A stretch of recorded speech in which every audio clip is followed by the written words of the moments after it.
So raising funds in Silicon Valley in the beginning was very, very hard for us. Most people did not know about Africa and what Africa entailed. They just didn't have that knowledge that Africa was growing, Africa was the next big thing. So people were not jumping on Africa.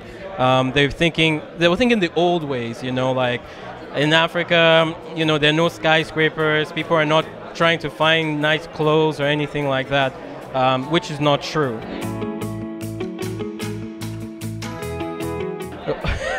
Some reactions that surprised me from venture capitals were, are people in Africa shopping? Do they care about brand names?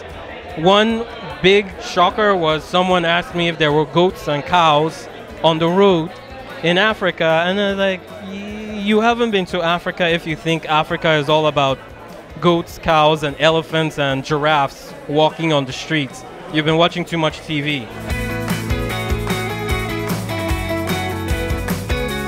Things have changed recently. More, events like this and other events, and just, the fact that, Mike Zuckerberg, for example, went to Nigeria and Kenya, and there have been more people talking about tech in Africa and what the Africa tech community looks like, has gotten more investors looking at the continent.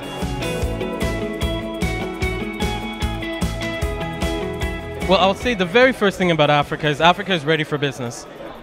You can't do better on any other investments than Africa. We're not saturated yet.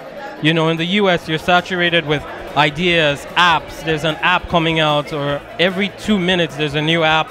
Everybody has all of these great, amazing ideas, and they're putting it out in front of investors. But it's a saturated market. There are a lot of ideas, a lot of businesses out there. But in Africa is not as saturated.